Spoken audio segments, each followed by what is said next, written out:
So this is the first exam. Actually first step ಯಾವುದು ಅಂತ ಅಂದರೆ CSEET is the first step. ಓಕೆನಾ, 3 stages ಇದೆ ನಮಗೆ. ಅದರಲ್ಲಿ ಫಸ್ಟ್ ಸ್ಟೇಜ್ ಯಾವುದು ಅಂತಂದರೆ CSEET ಎಕ್ಸಾಮ್. ಓಕೆನಾ, CSEET means company secretary executive entrance test. ಇದು ಆಲ್ರೆಡಿ ಗೊತ್ತಿದೆ. ಆ್ಯಂಡ್ ದೆನ್ ಇದು ಕಂಪೇರಿಟಿವ್ಲಿ ಆ್ಯಕ್ಚುಲಿ ಬೇರೆ ಎಕ್ಸಾಮ್ಸ್ಗಿಂತ CS ಎಕ್ಸಿಕ್ಯೂಟಿವ್ ಆರ್ CS ಪ್ರೊಫೆಷ್ನಲ್ಗಿಂತ CSEET ಅನ್ನೋದು ತುಂಬಾ ಈಸಿ ಇದೆ, ಈಸಿಯಾಗಿ ಕ್ರ್ಯಾಕ್ ಮಾಡಬಹುದು.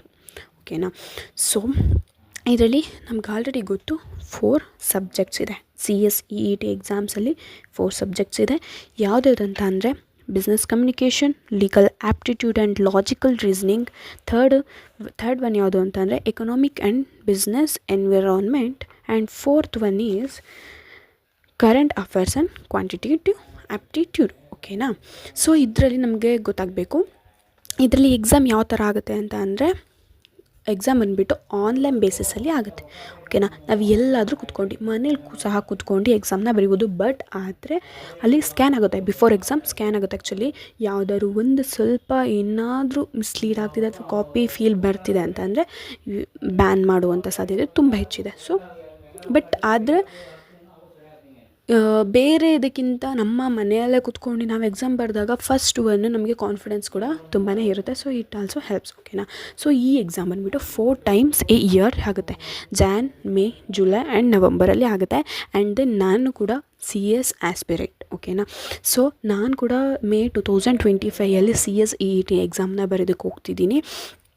ಸೊ ಆ್ಯಕ್ಚುಲಿ ತುಂಬ ಎಕ್ಸೈಟ್ ಆಗಿದ್ದೀನಿ. ಹೆಂಗೆ ಆಗುತ್ತೆ ಅಂತ ಗೊತ್ತಿಲ್ಲ ಸ್ಟಡಿ ಪ್ಲ್ಯಾನ್ಸ್ ಎಲ್ಲ.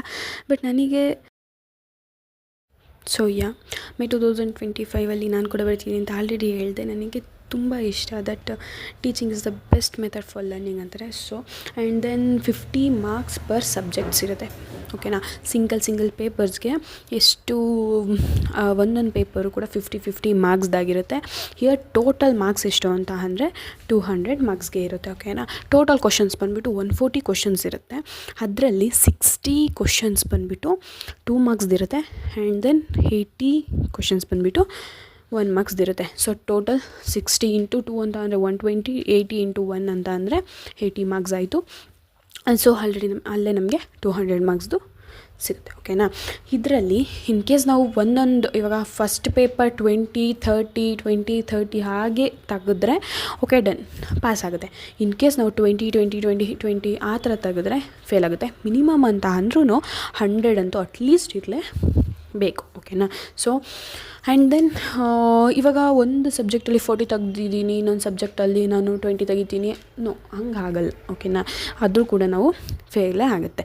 ಮಿನಿಮಮ್ ಅಂತ ಅಂದ್ರೂ 100 ಮಾರ್ಕ್ಸ್ ಅಂತೂ ಇರಲೇಬೇಕು. ಆ್ಯಂಡ್ ದೆನ್ ಇದರಲ್ಲಿ ಇನ್ನೂ ಒಂದು ಏನು ಅಡ್ವಾಂಟೇಜಸ್ ನಮಗೆ ಅಂತ ಅಂದರೆ ನೋ ನೆಗೆಟಿವ್ ಮಾರ್ಕ್ಸ್. ಸೊ ಇದರಿಂದ ನಾವು ಎಲ್ಲ ಕ್ವಶನ್ಸ್ನೂ ಅಟೆಂಡ್ ಮಾಡ್ಬೋದು ವಿತೌಟ್ ಎನಿ ಫಿಯರ್. ರೈಟ್, ಯಾವುದು ಎಲ್ಲ ಕ್ವಶನು ಅಟೆಂಡ್ ಮಾಡಲೇಬೇಕು. ಆ್ಯಕ್ಚುಲಿ ತಪ್ಪೋ ಸರಿನೋ ಗೊತ್ತಿಲ್ಲ. ಓಕೆನಾ, ಅಟೆಂಡ್ ಮಾಡಬೇಕು. ಆ್ಯಂಡ್ ದೆನ್ ಇದರಲ್ಲಿ ಪಾಸಿಂಗ್ ಎಷ್ಟಿದೆ ಇಯರ್ಲಿ ಅಂತ ನೋಡಿದ್ರೆ 60 to 70% ಆ್ಯಕ್ಚುಲಿ ರಿಸಲ್ಟ್ ಬಂದಿದೆ. ಆ್ಯಂಡ್ ದೆನ್ ಇದು ಟೋಟಲ್ ಎಕ್ಸಾಮ್ಸ್ ಬಂದುಬಿಟ್ಟು 2 hours ನಮಗೆ ಟೈಮ್ ಇರುತ್ತೆ. ಓಕೆನಾ, ಫಸ್ಟ್ ನಾವು ಇದನ್ನೆಲ್ಲ ನೋಡೋಕ್ಕಿಂತ ಮುಂಚೆ ನಾವು ಫಸ್ಟ್ ರಿಜಿಸ್ಟರ್ ಆಗಬೇಕಲ್ವ CSEETಗೆ. ಆ ರಿಜಿಸ್ಟರ್ ಬಂದುಬಿಟ್ಟು ICSI.edu ಅಂತ ವೆಬ್ಸೈಟ್ಗೆ ಹೋದರೆ ನಾವು ರಿಜಿಸ್ಟ್ರೇಷನ್ ಆಗ್ಬೋದು. ಅದರಲ್ಲಿ ಇನ್ ಕೇಸ್ ನಮಗೇನಾದರೂ ಸ್ಟಡಿ ಮೆಟೀರಿಯಲ್ಸ್ ಬೇಕು ಅಂತ ಅಂದರೆ ಅದರಲ್ಲಿ ಪೇಮೆಂಟ್ 3000 ಸಮಥಿಂಗ್ ಏನೋ ಕೇಳುತ್ತೆ. ಓಕೆನಾ, ಎಕ್ಸ್ಟ್ರಾ ಅದಕ್ಕೆ ಪೇ ಮಾಡಬೇಕಾಗುತ್ತೆ. ಇಲ್ಲ ಅಂತಂದರೆ 2000 ನಾವು ಪೇ ಮಾಡಿ ರಿಜಿಸ್ಟರ್ ಆಗ್ಬೋದು. ಆ್ಯಂಡ್ ದೆನ್ ನಮಗೆ ಸ್ಟಡಿ ಮೆಟೀರಿಯಲ್ಸ್ ಇದು ಗೈಡ್ 1 ಮತ್ತು ಗೈಡ್ 2 ಬಂದುಬಿಟ್ಟು ಇನ್ ಕೇಸ್ ನಾವು 2000 ಕೊಟ್ಟು ರಿಜಿಸ್ಟರ್ ಆದರೆ ಅವರೇ ನಮಗೆ ಕಳಿಸ್ತಾರೆ. ಬಟ್ ರೆಫರೆನ್ಸ್ ಮೆಟೀರಿಯಲ್ನ PDF ತೊಗೊಂಡ್ರೆ ಬೆಟರ್. ಅದಕ್ಕಿಂತ ಸ್ವಲ್ಪ ಕಡಿಮೆ ಕಾಸ್ಟೇ ಬೀಳುತ್ತೆ. PDF ತೊಗೊಂಡು ಓದ್ಕೊಬೋದು ರೆಫರೆನ್ಸ್ ಮೆಟೀರಿಯಲ್. ಓಕೆನಾ, these are the requirements for CSEET. ಓಕೆನಾ, ಥ್ಯಾಂಕ್ ಯು ಫಾರ್ ವಾಚಿಂಗ್.